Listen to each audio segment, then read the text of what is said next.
संपूर्ण जगत का कल्याण करने वाले हैं, ऐसे भगवान शिव ओगड़दानी तरकालदर्शी कैलाशी अविनाशी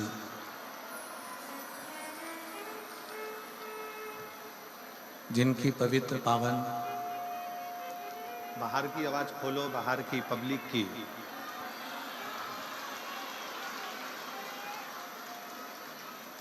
रोज रोज एक ही प्रॉब्लम आ रही है, चेक करके रखना चाहिए ना। रोज एक ही प्रॉब्लम है कि पब्लिक को आवाज सुनाई नहीं देती। भगवान शिव ओगड़दानी तरकालदर्शी कैलाशी अविनाशी भगवान शंकर जो संपूर्ण विश्व का कल्याण करने वाले हैं, संपूर्ण जगत का उद्धार करने वाले हैं, ऐसे भगवान शिव की पवित्र कथा का लाभ लेने का सौभाग्य आप और हमको प्राप्त हुआ है।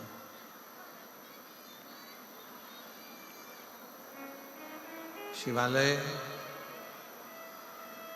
शंकर भगवान का मंदिर, देवालय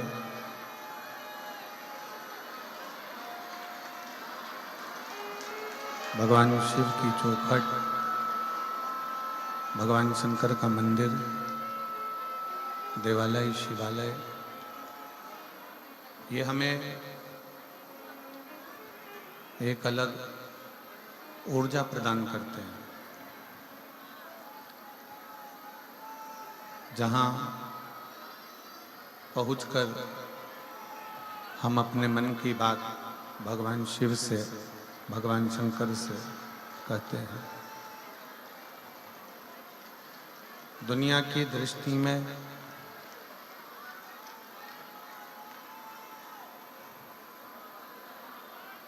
ये बक्से में आवाज आ रही है, बक्से सुनो।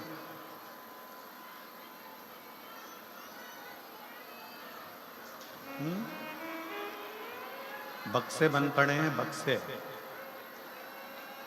बक्से चालू करो, बक्से बक्से बंद पड़े हैं सारे।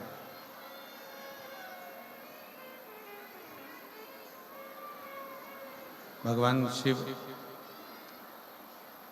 ओगड़दानी तरकालदर्शी कैलाशी अविनाशी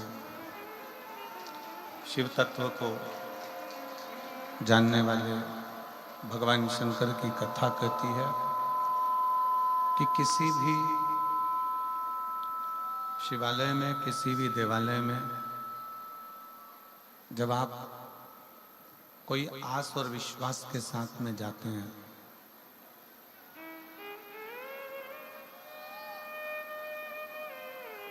जब किसी शिवालय में, देवालय में आप पूर्ण भरोसे के साथ में, विश्वास के साथ में जाते हैं, तो वो भरोसा आपका शिव पूर्ण जरूर करते हैं।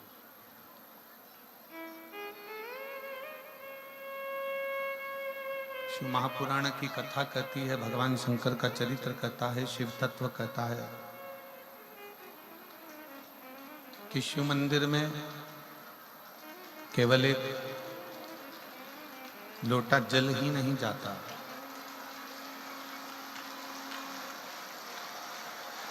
भगवान शंकर के मंदिर में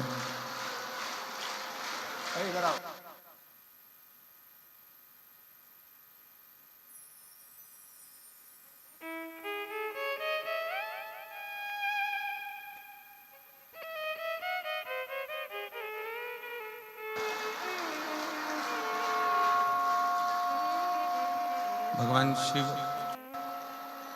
ओगड़दानी तरकालदर्शी कैलाशी अविनाशी। बक्से चालू कराओ, बक्से बंद पड़े हैं, बक्से में आवाज।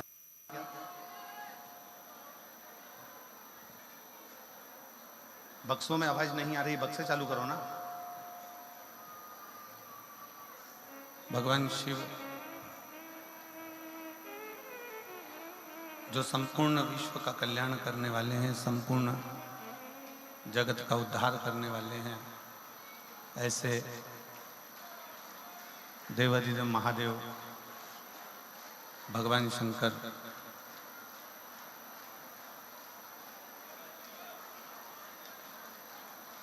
जिनके मंदिर में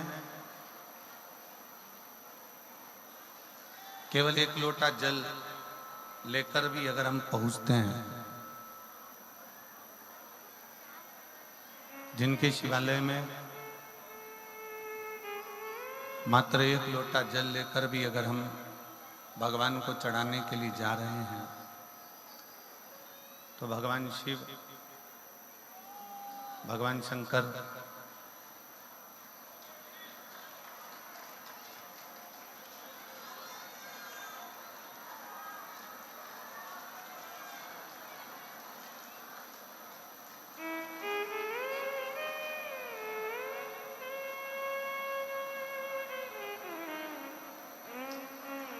भगवान शंकर, भगवान शिव किसी न किसी रूप में संपूर्ण जीव का कल्याण करने के लिए अग्रण्य रहते हैं। और शिव की कृपा, करुणा, उनकी उदारता, उनकी दया,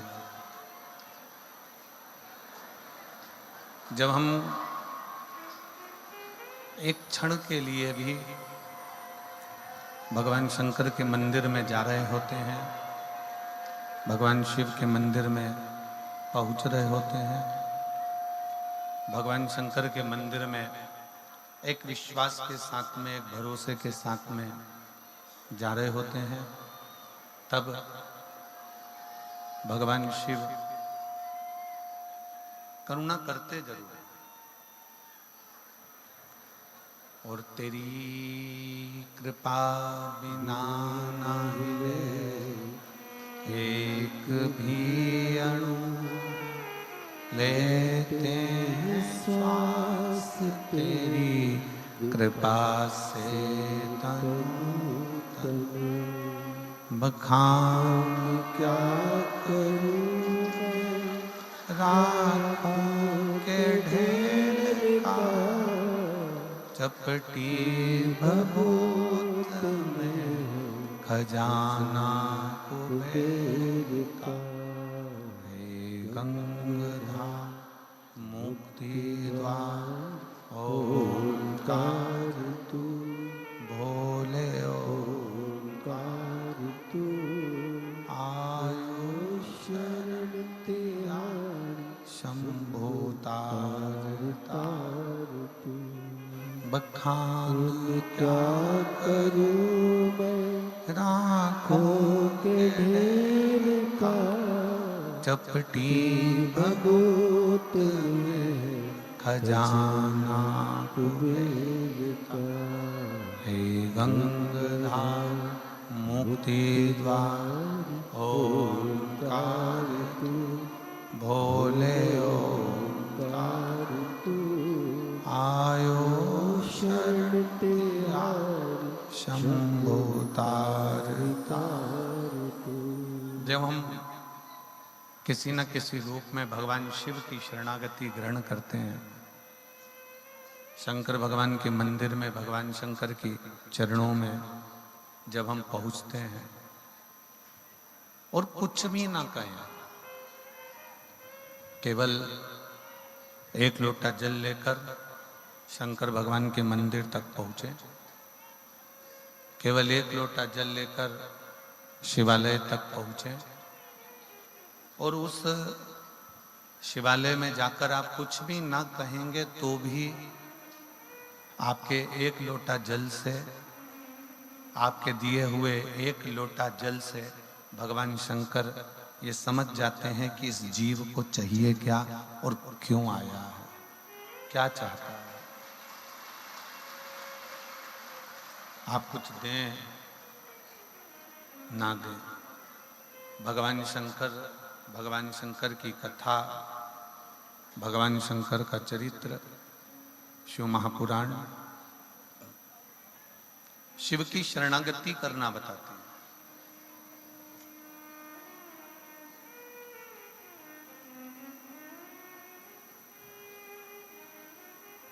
एक संत से एक व्यक्ति ने प्रश्न किया कि हमने सुना है कि भगवान के मंदिर में जाते हैं, शंकर के मंदिर में जाते हैं तो हमारे दुख कट जाते हैं।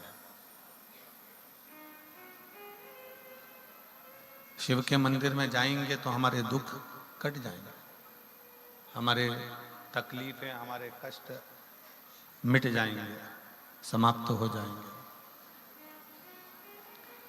संत ने उत्तर दिया, संत बोले कि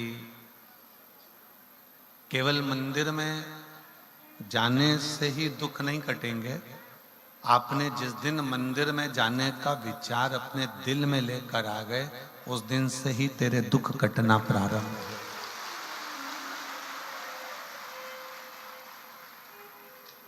जिस दिन आपके मन में एक लोटा जल चढ़ाने का भाव प्रकट हो गया, जिस दिन आपके मन में शंकर जी को एक लोटा जल देने का भाव प्रकट हो गया, समझ लें कि उस दिन आपके स्वयं के जीवन के सारे दुख, तकलीफें, कष्ट कटना प्रारंभ हो गए। हम संसार की बातों में, संसार के लोगों में और संसार की व्यथाओं में इतने डूबे रहते हैं कि भगवान की शरणागति तक हम ग्रहण नहीं कर पाते।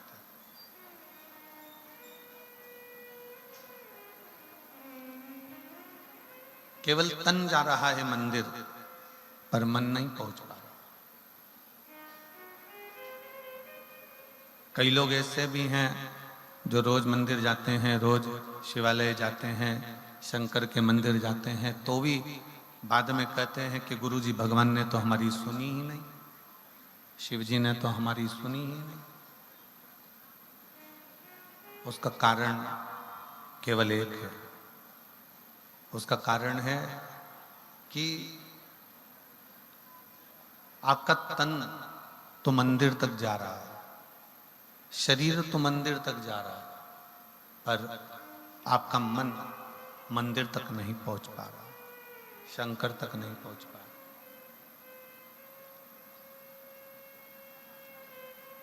शिव महापुराण की कथा कहती है कि सती मैया का जब शरीर, माता सती का जब शरीर दक्ष प्रजापति के यज्ञ में जल रहा था,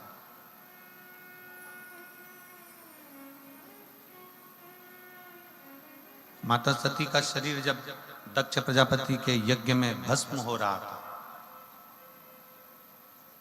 तब दुनिया के लोगों को लगा कि सती मां जलकर भस्म हो रही।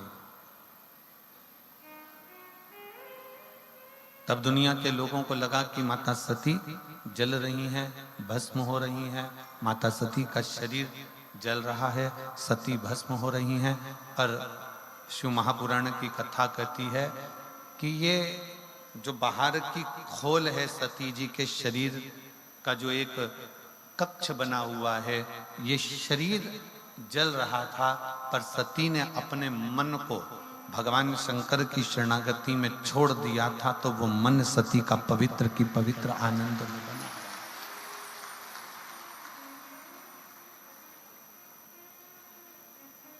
शरीर तो जला, पर मन शिव में लगा रहा, भगवान शंकर की शरणागति में लगा रहा। भगवान शिव की शरणागति में वो मन रमा।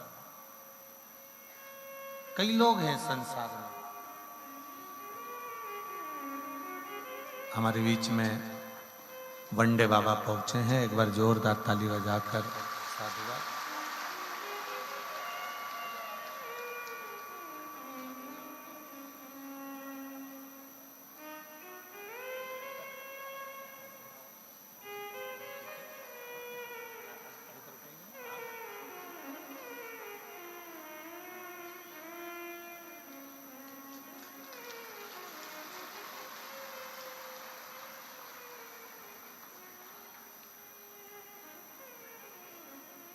पूरे भारत की परिक्रमा 24 घंटे चलती है, ऐसे वंडे बाबा हमारे बीच में विराजमान हैं। और 24 घंटे से ज़्यादा कहीं रुकते नहीं, और वहाँ से फिर दूसरे देश से तीसरे देश से चौथे देश से पांचवें देश, ऐसे 24 घंटे भ्रमण और भजन। ये शिव तत्व आपके अंतर्गत है। एक बार जोरदार ताली बजाकर उनका स्वागत। और गोपाल जी, ना कोई पृथ्वी पर कोई बैंक में अकाउंट है, ना पृथ्वी पर कोई झोपड़ा है, ना पृथ्वी पर कोई मकान है, और ना पृथ्वी पर कोई घर है, ना आश्रम है, और 24 घंटे भ्रमण पर रहते हैं। और शिव की बड़ी कृपा है, शंकर भगवान की बड़ी दया है। एक बार जोरदार ताली बजाकर साथ।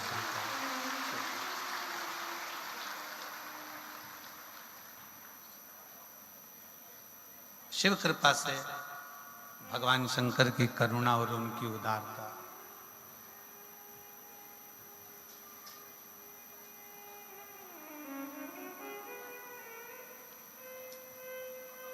शिव महापुराण की कथा कहती है कि शरीर अगर मंदिर तक जा रहा है, शरीर अगर मंदिर तक पहुंच रहा, तो इस शरीर से पहले आपका मन मंदिर तक जाना चाहिए। आपका दिल, आपका हृदय शिव तक पहुंचना चाहिए।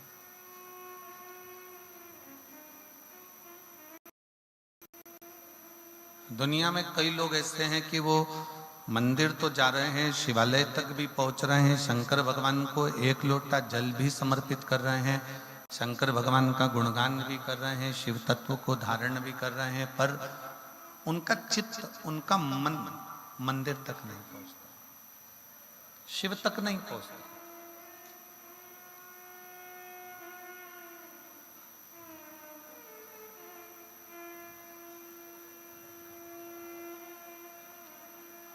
और वो मन जिस दिन आपका शंकर तक पहुंच जाए, वो मन जिस दिन आपका शिव तक पहुंच जाए, उस दिन समझ लेना कि फिर तन मंदिर तक जाए चाहे ना जाए, शंकर मंदिर छोड़कर तुम्हारे दरवाजे तक जरूर आए, शिव तुम्हारे दरवाजे तक जरूर पहुंचेगा, शंकर भगवान तुम्हारी चौखट तक जरूर पहुंचेंगे। ये बक्से नहीं चल रहा है, कोई भी आके सुनो।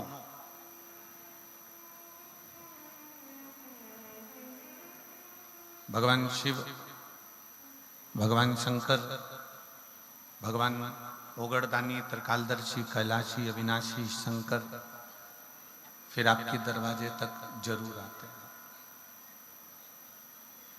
सती मैया ने अपने मन को शिव तक भेज दिया था, शंकर भगवान तक।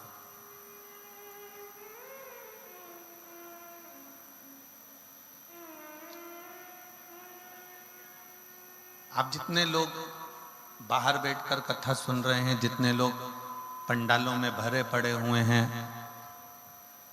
आज तो हम आ रहे थे तो हम देख रहे थे कि रोड पे भी लोग बैठे हुए हैं। जब हम गोविंद जी इधर से आ रहे थे ना, तो हमने देखा कि संत निवास के बाहर जो रोड बनी हुई है, उस रोड पर भी लोग बैठे हुए हैं, उस रोड पर भी लोग बैठे थे। आप जहां बैठे हो, आप जिस जगह पर बैठे हो, यदि आपका मन, आपका चित्त शिव में लगा हुआ है, तो ये मानकर चलो कि शंकर एक ना एक दिन तुम्हारे घर तक जरूर पहुंचेंगे और तुम्हारे ऊपर कृपा जरूर करेंगे। एक कथा शिव महापुराण की बड़ी सुंदर आती है।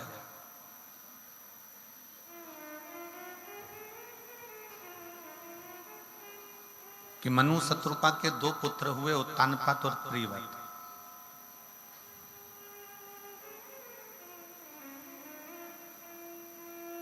उत्तानपाद की दो धर्म पत्नियां थी, एक सुनीति, एक सुरुचि। और ये आपने शिव महापुराण की कथा में नहीं, श्रीमद् भागवत में भी सुना होगा कि उत्तानपाद की दो पत्नियां हैं, एक सुनीति है, एक सुरुचि है, दो है। एक नीति का पथ निश्चित करती है, एक रुचि का पथ निश्चित करती है। कल हमने कथा में कहा था आप सभी को कि मनुष्य दो मन से सोचता है। एक मन से ये सोचता है कि मैं ये खाऊं कि ना खाऊं, दूसरा मन कहता है कि ये करूं कि ना करूं।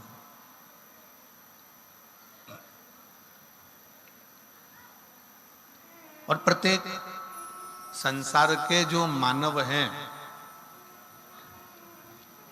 प्रत्येक मनुष्य की जो देह है उसमें दो मन चलते हैं, दो मन चलते हैं उसमें। अब उत्तानपाद की दो धर्मपत्नी है, एक सुनीति है, एक सुरुचि। एक नीति का पथ निश्चित कर रही है, दूसरी रुचि का पथ निश्चित कर रही है। और नीति जो होती है ना, वो एक ना एक दिन आपको अपने लक्ष्य तक पहुंचा देती है। सुनीति जो होती है वो अपने लक्ष्य तक आपको भेज देती है, पर सुरुचि आपको लक्ष्य तक नहीं भेजेगी। सुरुचि आपको अपने पथ से, अपने मार्ग से हटाने का प्रयास करती है। आपको अपने पथ से हटाने का प्रयास करती है, अपने मार्ग से हटाने का प्रयास करती है। इसलिए निवेदन है कि नीति के पथ पर चलोगे तो एक दिन अपनी मंजिल तक जरूर पहुंचोगे। पर यदि हम आज के जमाने के फैशन में, आज के जमाने की रुचियों में, आज के जमाने के जो रहो, हम बिल्कुल मना नहीं करते कि आज के जमाने में मत रहो। तुम जो पहनना चाहे, अपने वस्त्र, अपने आभूषण, अपने रतन, अपने माणिक, अपने मोती, अपना अंबारियां, अपना घर, अपना बंगला, अपनी जायदाद, अपनी दुकान, अपना व्यापार, जिस लेवल तक आप पहुंचाना चाहते हो उस लेवल तक पहुंचो। हम आपको मना नहीं करेंगे। आज के युग के फैशन से भी रहना है तो रहो, हम मना नहीं करेंगे। पर इतना याद रखना कि उस फैशन में रहने के चक्कर में कहीं अपने घर का संस्कार समाप्त ना हो जाए, बस इतना ध्यान। खूब फैशन में रहो, खूब अच्छे से रहो। तुम्हारी मर्जी पड़े तो खजूर वाली चोटी बनाओ, तुम्हारी मर्जी पड़े जैसा तुम रह सकते हो वैसे खूब अच्छे से। बार बार मनुष्य का जन्म तो मिलेगा नहीं, अरे बोलो तो जम के, बार बार मिलने वाला नहीं है। ऊपर जाने के बाद धर्मराज आपसे ये नहीं पूछेगा कि आपने कितना कमाया। धर्मराज आपसे ये नहीं पूछेगा कि तेरे पास कितनी प्रॉपर्टी है। धर्मराज आपसे ये नहीं पूछेगा तेरी दुकान कितनी है। धर्मराज ये नहीं पूछेगा कि तूने कितना माल खाया। धर्मराज ये नहीं पूछेगा कि गुलाब जामुन खाई कि इमरती खाई कि भजिया खाया कि पकोड़ा खाया। धर्मराज ये भी नहीं पूछेगा कि तेरे बच्चे कितने हैं। धर्मराज ये भी नहीं पूछेगा कि तेरी पत्नी कैसी थी। धर्मराज ये भी नहीं पूछेगा कि तेरी बेटा बेटी दामाद कैसे थे।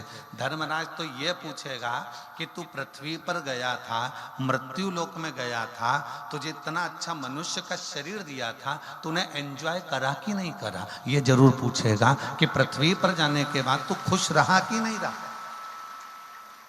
इतना अच्छा शरीर मिलने के बाद भी अगर तुम दुख रो रो के अरे मेरे बेटे का जॉब नहीं लगा, अरे मेरी बेटी का ऐसा हो गया, मेरे परिवार में ऐसा हो गया, देवर ऐसा हो गया, जेठ ऐसा हो गया, पत्नी ऐसी हो गई, पति ऐसा हो गया, बच्चे ऐसा हो गए, पूरी जिंदगी रोते रोते रोते रोते निकाल दिया, तो भगवान भी कहेगा इतना अच्छा शरीर दिया था और तूने पूरे शरीर को बर्बाद कर दिया रोते रोते। इतना अच्छा तेरे को चेहरा दिया था, इतना अच्छा तेरा स्वरूप दिया था, तेरे को घर दिया था। अगर तू इस शरीर को सही तरह से भगवत भजन करते हुए फुल आनंद के साथ, पूरी खुशी के साथ अगर इस शरीर का प्रयोग करता तो तेरा जीवन सार्थक हो जाता। क्यों? हमने जो शरीर मिला है ये परमात्मा की कृपा से मिला। उसकी दया से मिला। और कृपा की ना होती जो आदत तुम्हारी तो सोनी रहती अदालत तुम्हारी। गरीबों के दिल जो जगह तुम न पाते तो किस दिल में होती इबादत तुम्हारी। ये शरीर उस परमात्मा ने बड़े सोच समझ कर दिया, बड़ी करुणा के साथ, बड़ी दया के साथ, बड़ी कृपा के साथ दिया। इसका प्रयोग, इसका सदुपयोग आप कैसे करना चाहेंगे ये आपके ऊपर निर्भर करता है, आपके ऊपर निर्भर करना।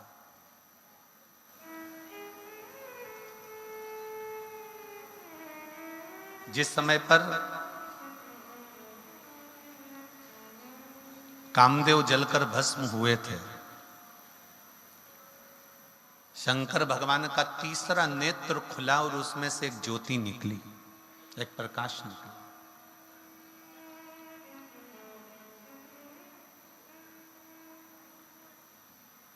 शिव जी का तीसरा नेत्र खुला और उसमें से एक ज्योति निकली और वो ज्योति से कामदेव जलकर भस्म हो गए। कामदेव जल गए,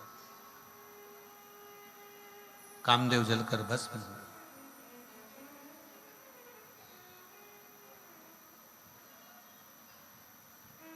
वो ज्योति वापिस शिव के नेत्र से शिव में समा गई, वापिस पुनः।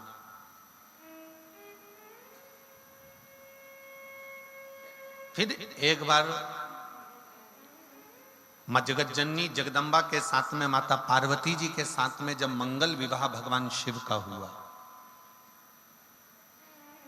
और जगतधात्री मां दुर्गा ने, मां अम्बा ने अपने मस्तक पर जब कुंकू की बिंदी अपने मस्तक पर जब बिंदी को लगाया, तब पहली बार जब भगवान शंकर ने मां जगतजननी की मांग में सिंदूर को भरा और वो सिंदूर का भरना और सिंदूर का तत्व बिंदी से मिलना, अब इधर हरियाणा का तो हमको नहीं मालूम है यहाँ का व्यवहार, और परंतु इतना जरूर हम जानते हैं कि चाहे हरियाणा हो, चाहे राजस्थान हो, चाहे पंजाब हो, चाहे कहीं पर भी हो, शादी के समय पर पति जब पत्नी की मांग भरता है तो सिंदूर इतना भरता है कि वो नाक पर गिरता है, नासिका पर गिरता है। आवाज सेट नहीं हुई है, बाहर की आवाज रिटर्न होकर आ रही है, अंदर के बक्से बंद पड़े हुए हैं। आकर जरा सेट करिए और समझिए उसको।